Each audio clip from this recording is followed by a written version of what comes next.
Good morning. Today is June 5th, 2024. It is Wednesday.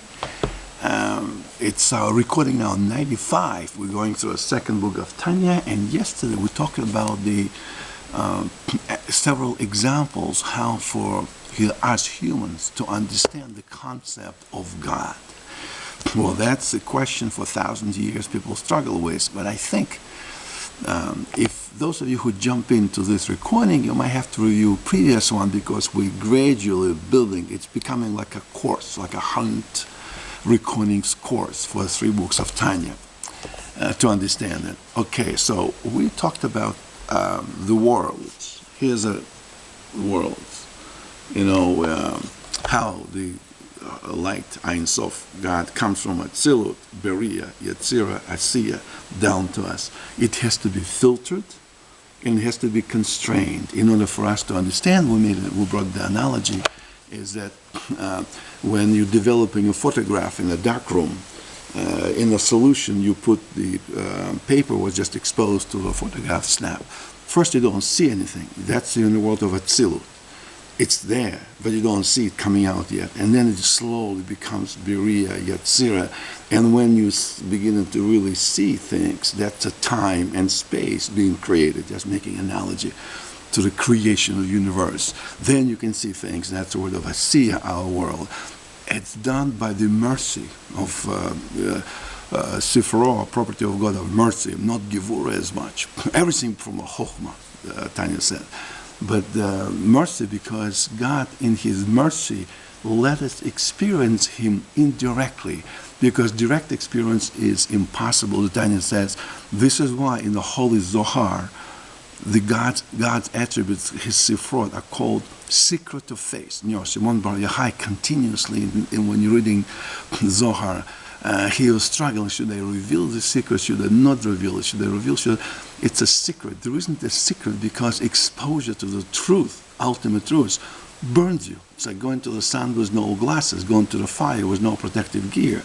So he said, since the unity with Him, with Hashem, is a matter of supra-rational faith. Well, finally we're coming to the point that it's a supra-rational faith. Analogy is this. We talked about person's ability to how do we do actions. We're not together with our speech. Once I say something, the word's already out of me. With God, they're not. They're still Him. According to my Maimonides principle, it's all one. And we can say, how do I understand that? It's very difficult. Well, analogy again. We made a couple of examples. My hand. Is it my hand, or is it independent?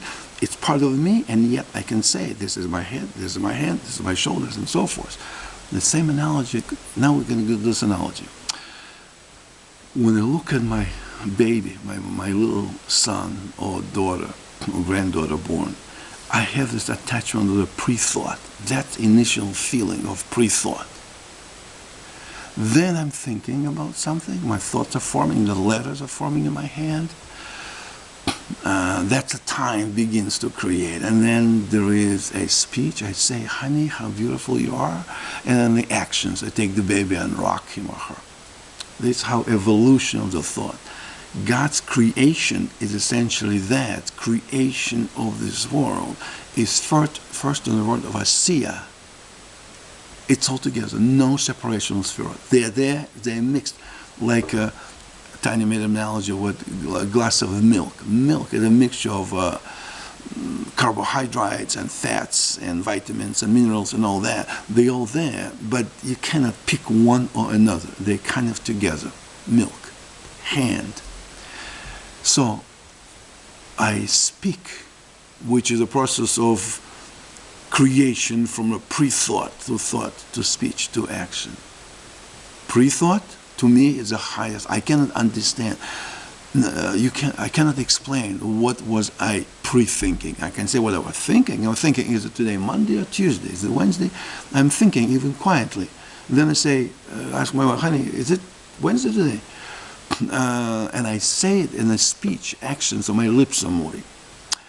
With God, that pre-thought, from His standpoint, it's like our action. Pre-thought, action, from pre-thought comes to action, From God is from His Chokhmah to pre-thought.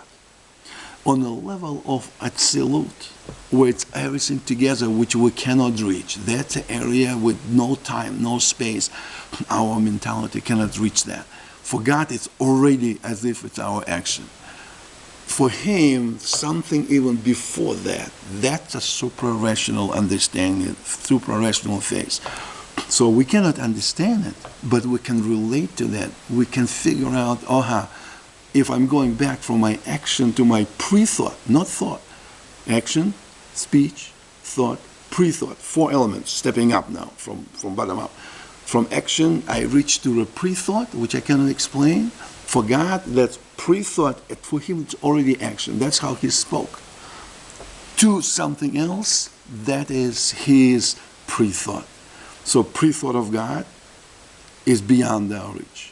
And then His action is our pre-thought, which we cannot characterize, can't explain, but we feel it. That's already, so from 1 to 2, or from God, from 1 to 2. But His 2 is our 1, but His 1 is beyond, it's our 0. I made an example with a space, 4-dimensional space. Like we're in a 3-dimensional space. Piece of paper in the plane of paper, it's a 2-dimensional space. The line is 1-dimensional, and the point is 0-dimensional. So even though we cannot go to a 4-dimensional space, like I am 3D, how can I go to a 4D or 5D or 6D? I can't. I can't understand the physics of that. But I can see that as a 2-dimensional space, the plane of the paper, 2-dimensional, is I'm looking at from the 3-dimensional space. So is beings abiding in a 4-dimensional space can look at us in a 3-dimensional space. They can see it, but we cannot see them because our physics cannot jump us away from that space. If we would die. We would be removed from here instantaneously. It's not like I'm becoming small. I just disappear if the 4-dimensional being just take me and just yank me out, as if I'm taking the living being in a 2-dimensional person. I take him out perpendicular, normal to the plane of space. He's just gone. His buddies will not see him disappear, shrinking away. He just disappeared, just like we from 3D space go to 4D space. Maybe too confusing, it is. But if you go back to previous lesson and review it, the picture, like a photographic paper, will start to gradually evolve. That's the secret of faith. So now we can know in a human terms, we can understand, even though I cannot see and understand God, God told to Moses, you can only see my back. You cannot see my face. No human can see my face and survive. But now we know there is a method to relate to that. I cannot see that, but I understand. Like I understand the feeling of my pre-thought. I know what I'm pre-thinking. I feel what I'm pre-thinking, although I can't describe it. It's not in my physics. But the thought already is understandable, the speech and action certainly. So now I can see if I can relate to pre-thought, if I go even step before on a God's level, that's God's creation. Therefore, all the Sfirot are essentially nothing for Him. Even Chokhmah, for us, Chokhmah belongs to the highest Chokhmah, the ultimate creation. One of the Sfirot of God belongs in a level of Atzilut, the highest world. But we cannot reach that because at that point, we are not capable to understand the physics. Time and space don't exist, therefore we don't exist. But we can now understand, I can see what it might mean up there. For God, even that big level is not the initial level for Him. For Him, this is just His expression. That Atzilut, as high as it is, it's still not God's infinite light. It's all part of Him. But it's not an utmost level that we cannot understand, which is supra-rational phase on the levels that humans can understand, but now we can relate to that. We can understand the 4-dimensional space if we understand what 3D, 2D, 1D, and 0D is, and so is God, can understand. Once you understand that, when you see that, the peace of mind comes, and clarity comes, and that is what people for thousands of years trying to reach. Now that we're reaching that, we can say, what does it mean to our reality? How can I apply that understanding to our day-to-day lives? A bit confusing? Not really. Review previous recordings. This is 95th one.